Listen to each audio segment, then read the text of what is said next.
Apocalipsis 5, 1 al 7.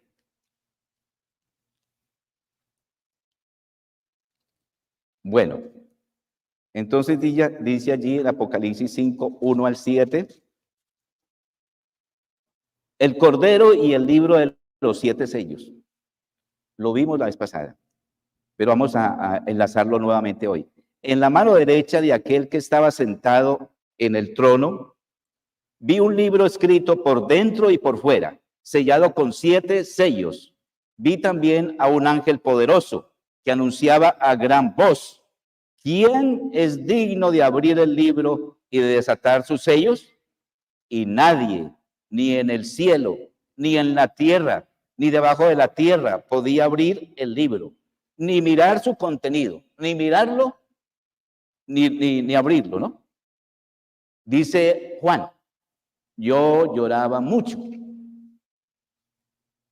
Los apóstoles, los profetas lloran, sufren. Recuerda de Jeremías, que le llaman el profeta llorón. En Lamentaciones, ay, ay, ay. Y él lloraba sufriendo por la iglesia, por los demás. Y aquí dice, yo lloraba mucho. Me imagino que Juan lloraba, pienso yo, no sé, que ni él era digno, ni tampoco nadie en el cielo que es era superior a Juan, ¿no? Podía, por eso lloraba. ¿Cómo así que ni en la tierra, ni aún en el cielo podía abrir esos sellos? Yo lloraba mucho, no muchísimo, no, mucho. Porque nadie había sido hallado digno. Nadie había sido hallado digno de abrir el libro, ni de mirarlo, ni mirar su contenido. Entonces, uno de los ancianos me dijo, no llores. Le estaba dando consolación, le estaba dando esperanza. Porque sí había alguien. No llores. Mira, el león de la tribu de Judá, que ustedes ya saben quién es uno de los tantos nombres que se le da a Jesús. El león de la tribu de Judá, la raíz de David, es otro nombre, ¿sí? Ha venido para abrir el libro y sus 7 sellos. Miré, dice Juan, y vi entre el trono, con los 4 seres vivientes y los ancianos, a un cordero. Este cordero está con letra mayúscula, empieza con mayúscula, a pesar de que no hay punto seguido ni punto aparte. A un cordero de pie, como inmolado, como muerto, como sacrificado. Ya sabemos de quién es, ¿no? Que tenía 7 cuernos y 7 ojos, que son los 7 espíritus de Dios, enviados por toda la tierra. Él vino y tomó el libro de la mano derecha de aquel que estaba sentado en el trono, Él vino y tomó el libro de la mano derecha de aquel que estaba sentado en el trono. ¿De quién tomó entonces Jesús el trono, el libro? De Dios Padre, ¿no? De Dios Padre. Bueno, ahora entonces, en el tema que corresponde hoy, en el libro de Apocalipsis 6, ¿sí? Antes hay una tabla comparativa. En Mateo 24, el capítulo 24, está el sermón profético de Apocalipsis, de los sellos, de todos. En el capítulo 24 del libro de Mateo, o sea, del primer libro del Nuevo Testamento, se va la profecía al último libro, a Apocalipsis, donde están los sellos, que es lo que estamos tratando en el día de hoy. Ahora, en Mateo, por ejemplo, vamos a mirar ese paralelismo. Capítulo 24 y los 7 sellos entonces en Apocalipsis. Primer sello. Mateo 24, 14, por ejemplo dice, y este evangelio del reino se predicará en todo el mundo como testimonio a todas las naciones y entonces vendrá el fin. Y en Apocalipsis vamos a ver la comparación de ese mensaje profético que Dios dio a través del discípulo o apóstol Mateo. Apocalipsis 6, 1 al 2. Entonces vi cuando el Cordero abrió uno de los 7 sellos y vi a uno de los 4 seres vivientes que decía, como voz de trueno, ven,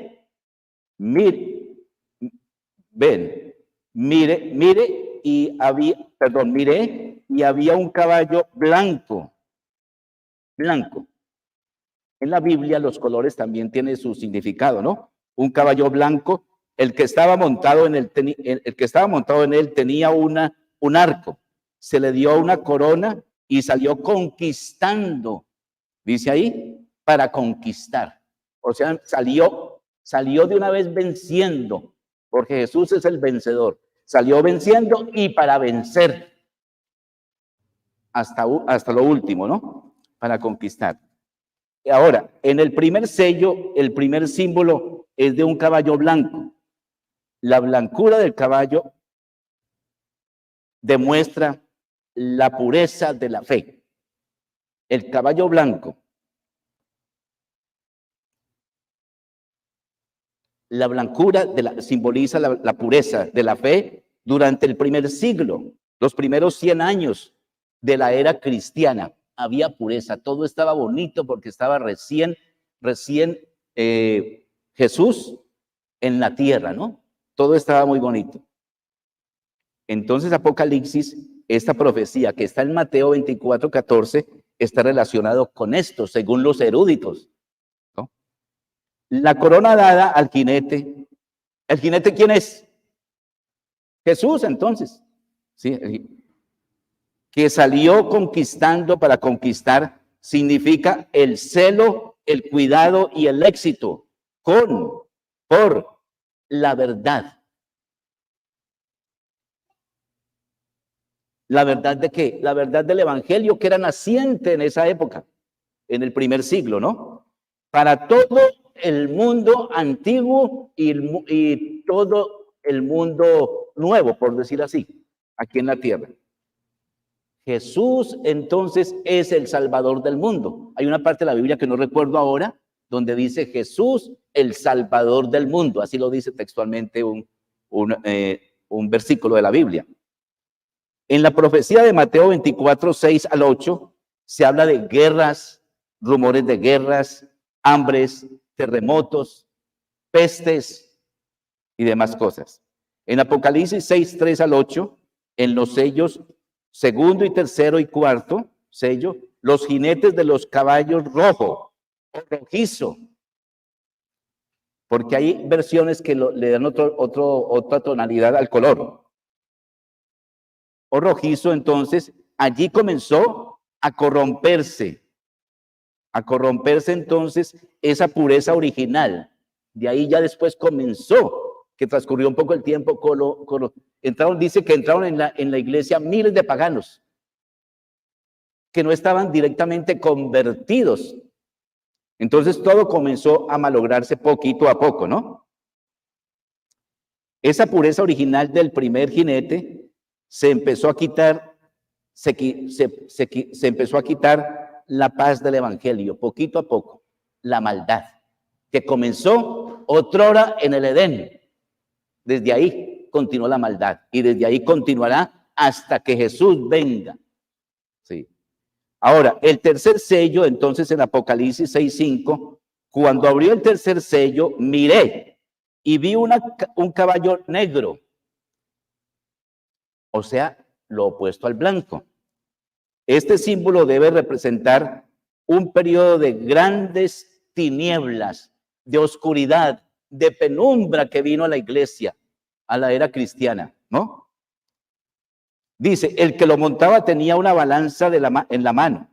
La balanza indicaba, ¿sabe qué? Según los que dicen los entendidos y los eruditos, que la balanza le indicaba que la religión y el poder civil en la persona administradora del poder ejecutivo y que deseaba tener autoridad tanto en la iglesia como en el Estado. Ellos decían, ahí tenían como la balanza, las dos cosas allí, ¿no? Como para que hubiera equilibrio, por decirlo así, pero no, al contrario, iba a haber era desequilibrio, porque cuando se une la iglesia con el Estado, ahí está el acabose, podría decirse, ¿no? Porque se une el político con lo religioso. Entonces, ese estado o gobierno civil político, y así sucedió entre los emperadores romanos, desde el emperador Constantino. ¿Recuerda ustedes cuál fue algunas de las enseñanzas paganas que dio Constantino? Por ejemplo, cuando ordenó que toda la plebe y todo el mundo descansaran en el venerable día del sol. Primero adoraba al sol y segundo lo hacía en domingo, por decirlo así. Entonces, ahí empezó pues esas herejías a entrar en la iglesia, ¿no? Y continúan aún. Pero voy a hacer bueno, ese era Constantino, y ¿sabe hasta cuándo? Hasta el reinado de Justiniano, otro emperador, también que fue cambiando las cosas. Hago un paréntesis aquí porque escuché una noticia por allí. Usted sabe que uno buscando en Google, investigando cosas, le salen así, ¿no? Si no las está buscando. Y vemos como un pastor, yo creo que algunos de ustedes lo han visto, en Lima, Perú. Él dice que él recomienda a la iglesia adventista a la gente que viene a su iglesia. No le dice, vénganse para acá, no. Vayan a la iglesia adventista porque allá enseñan verdad. Y mi esposa me dijo ayer, vea esto, y yo lo había visto solo. Y ya él, sacó otra cosa más. Está reuniendo pastores, él, en su iglesia, y están tratando las verdades que los adventistas tenemos en nuestras creencias, con pastores pentecostales. Los está doctrinando, ¿cómo se dice? ¿Doctrinando o adoctrinando? Doctrinando, ¿no? Bueno, ahora continúa. Era un paréntesis nomás. Vamos a mirar el cuarto sello en Apocalipsis 6:7. Apocalipsis 6:7. Cuando el Cordero abrió el cuarto sello, oí la voz del cuarto ser viviente que decía, ven. Miré y lo estaba invitando a Juan a que mirara, a que él estuviera en esa visión. Dios habla a los profetas por medio de sueños y visiones. Entonces el ángel lo invitó, el cuarto ser viviente invitó a Juan y le dijo, ven. Y miré y había un caballo amarillento. El que lo estaba montando en el caballo se llamaba Muerte y el Hades. Hades es el purgatorio, ¿no? Lo seguía, dice ahí, el Hades lo seguía. Y se le dio autoridad sobre la cuarta parte de la tierra. Sobre la cuarta parte de la tierra, para matar con espada, con hambre, con pestilencia y con las fieras de la tierra. Se le dio autoridad. En el cuarto sello, el color de este caballo, en diferentes versiones, por ejemplo, de la Biblia, habla de un color verdoso, amarillo. En la palabra original dice, denota un color pálido o amarillento. Cuando uno está pálido, ¿qué pasa? Ha tenido un susto muy terrible o esa persona está enferma, ¿no? O puede estar muy enferma y gravemente, por decirlo así, ¿no? Pálido o amarillento, que se ven en las plantas, dice aquí, en las plantas marchitas o enfermizas. Esas plantas que ya están muertas, cuasi muertas o casi muertas, ¿no? Este símbolo debe representar entonces un extraño estado de cosas en la iglesia, un estado de cosas extraño en la iglesia, que profesaba y que profesa ahora pertenecer a Cristo. El jinete se llamaba Muerte. Imagínense, el jinete se llamaba Muerte. Se llamaba Muerte, viene a matar, ¿no? A destruir. Infierno, Hades, sepulcro. Se dice que estos tiempos pertenecieron más o menos al año 538, al año 538 después de Cristo, cuando el poder papal ejercía su dominio.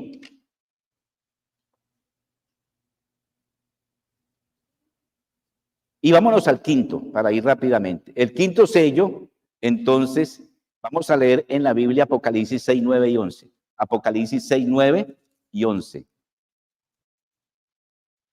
Donde el niño me dijo, me señaló, ¿recuerda?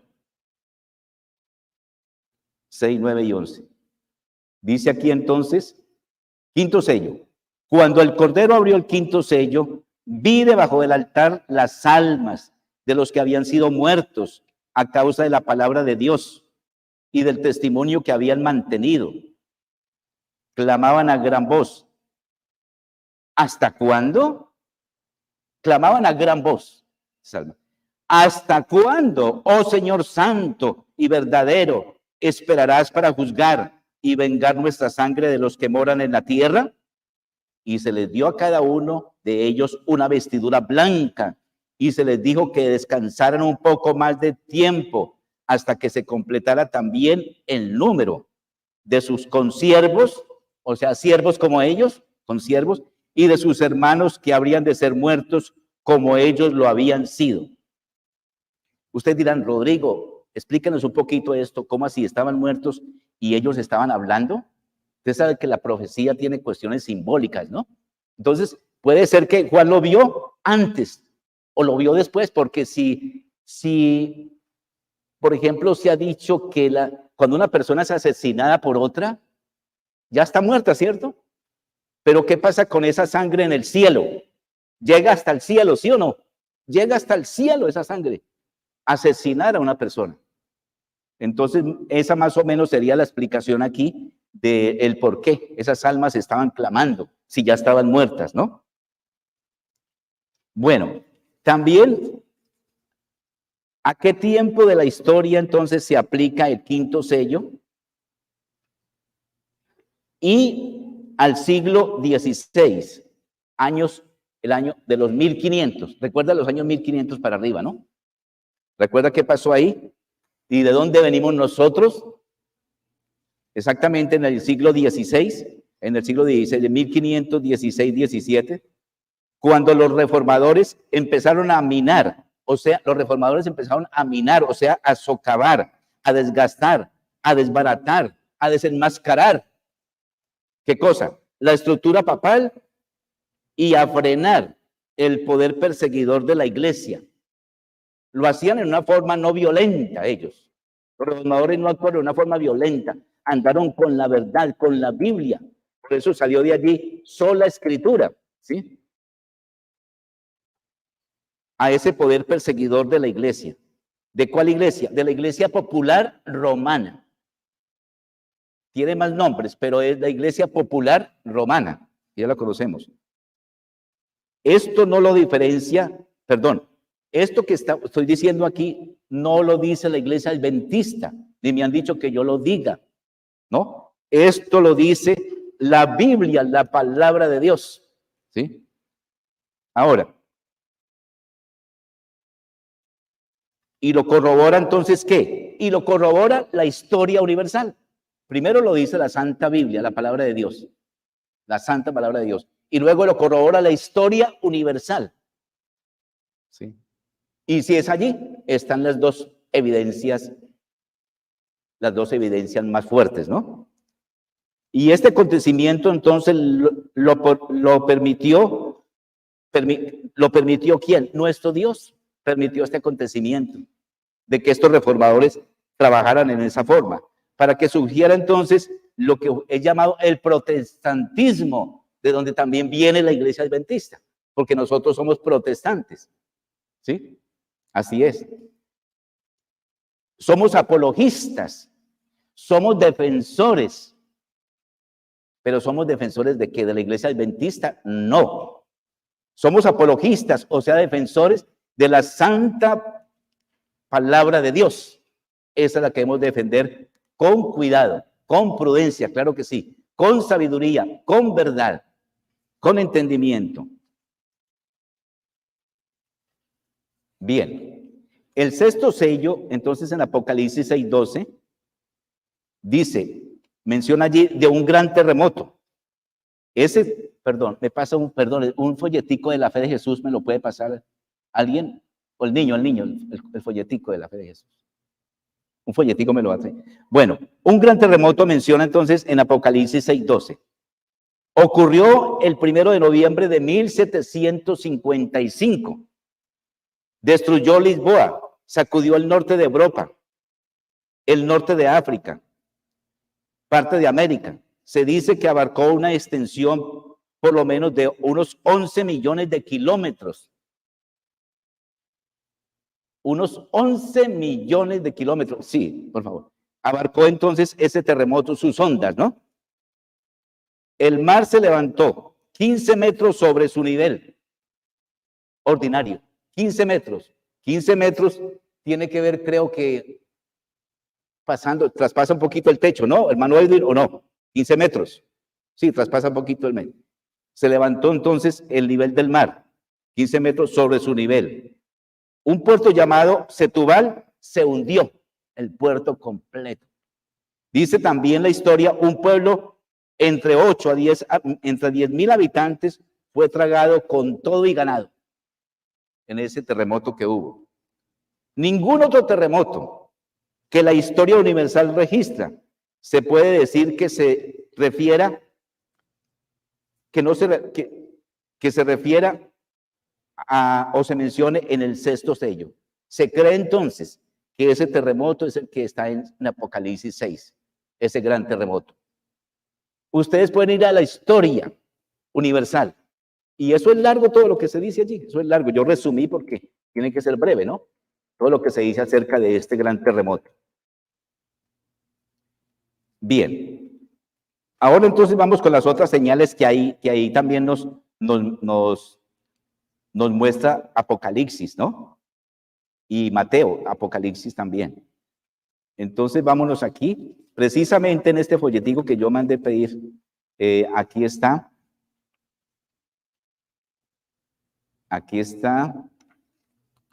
las señales, ¿no? En este curso bíblico que hicimos con las personas que se bautizaron, las señales. Aquí habla entonces de qué? De ese gran terremoto, ¿no? Apocalipsis 6, 12 y 13. Y dice ahí, miré cuando abrió el sexto sello y aquí hubo un gran terremoto, el sol se puso negro como tela de silicio y la luna se volvió toda como sangre y las estrellas del cielo cayeron sobre la tierra. Vamos a ver un poquito esto. Ya vimos el sol, ¿no? Ya vimos, perdón, el terremoto. Veamos otra señal que está en Mateo y que está en Apocalipsis y dice el oscurecimiento del sol.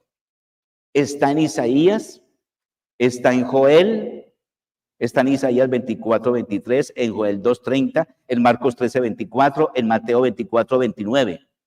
Y por supuesto en Apocalipsis.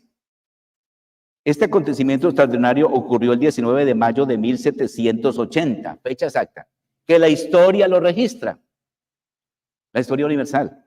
Amaneció normal, dice, pero a media mañana una extraña oscuridad cubrió la gran parte de los Estados Unidos de Norteamérica, una extraña oscuridad. Vea por qué era extraña, vea lo que dice, el célebre astrónomo Herschel dijo, fue un fenómeno maravilloso de la naturaleza, cuyo relato se leerá siempre con mucho interés y que ninguna filosofía sabrá jamás explicar. Dijo este astrónomo, no astrólogo, sino el astrónomo Herschel de esa época. Y dijo la verdad, porque nadie lo podría explicar, porque es una de las señales que anteceden, o están antes de la segunda venida de Jesús. Y vámonos ahora con la caída de las estrellas fugaces, que las encontramos en Mateo 24. En sus casas lean mucho Mateo 24, capítulo todo, porque eso va y se corrobora en el libro de Apocalipsis y en otros libros.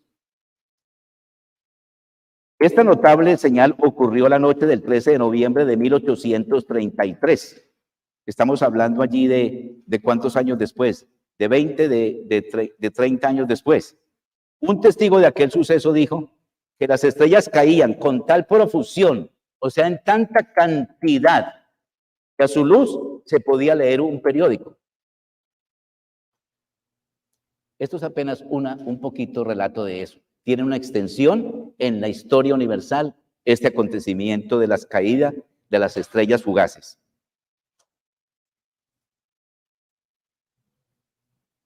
Bien. Hasta ahí vamos a quedar.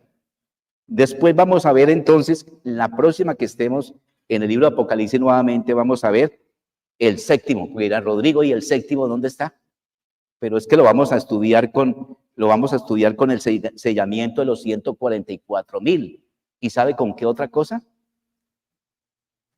como media hora. Dice, hubo silencio en el cielo como por media hora. Esos 3 tópicos los vamos a tocar en la próxima estadía que tengamos aquí. Apocalipsis 14, por ejemplo, les adelanto algo. El cielo desapareció como un pergamino que se enrolla.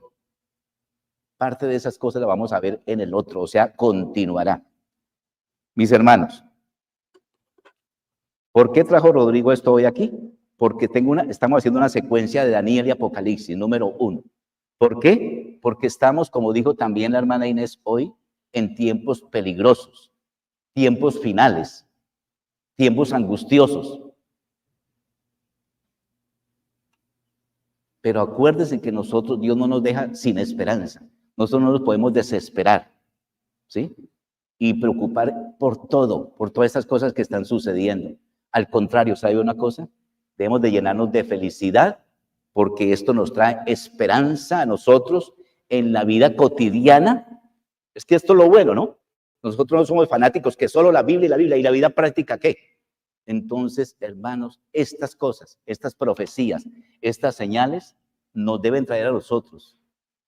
Yo no digo que emocionalmente un ser humano pueda, sí, pensar y todas esas cosas, es común, pero no quedarse allí, no quedarnos allí. ¿Sabe por qué? Porque nos trae buenas nuevas para esta vida, esta que estamos viviendo, esta, aquí donde estamos pisando tierra, ¿sí o no? O yo no sé si ustedes ven su vida anterior, no en reencarnación, yo no estoy hablando de reencarnación, sino años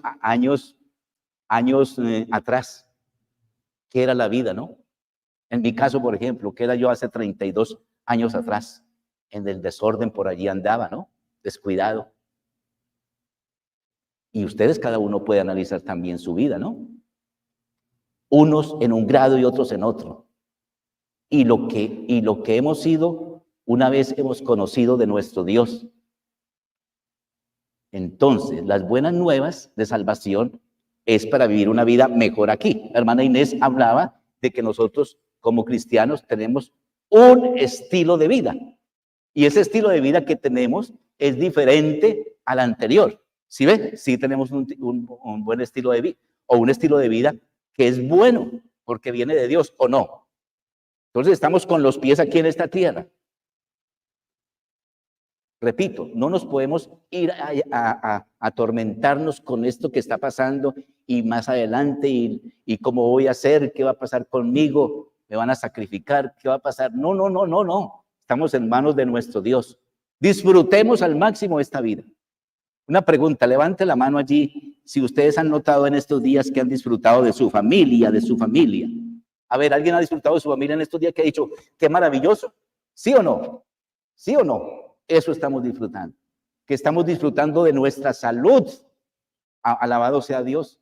Que estamos disfrutando de la iglesia. Que están disfrutando los jóvenes de su universidad. A propósito, en este momento, ¿sabe qué me dijo una de las cosas que me dijo Santiago? Yo estoy muy contento allá. Yo me siento muy bien en la universidad. Yo le dije, qué bueno que usted está disfrutando. ¿Sí ve? Él está disfrutando de eso. Disfrutemos del verano, disfrutemos de los lagos, disfrutemos, ¿no?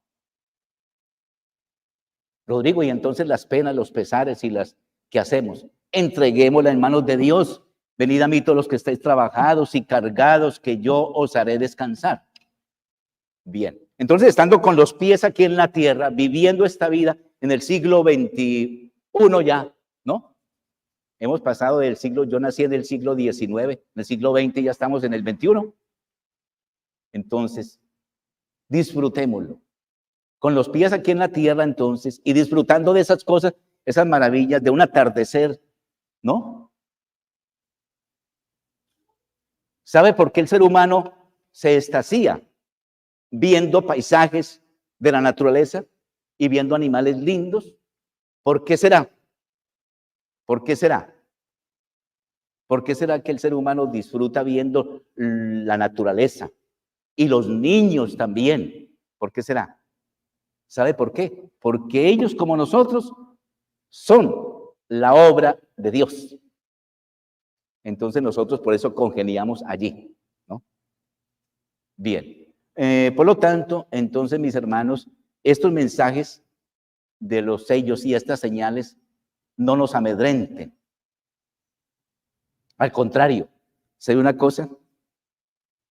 Yo estoy contento porque he venido leyendo Daniel y Apocalipsis, ¿no? El Espíritu Santo nos ilumina y nos lleva a dimensiones maravillosas leyendo la palabra de Dios.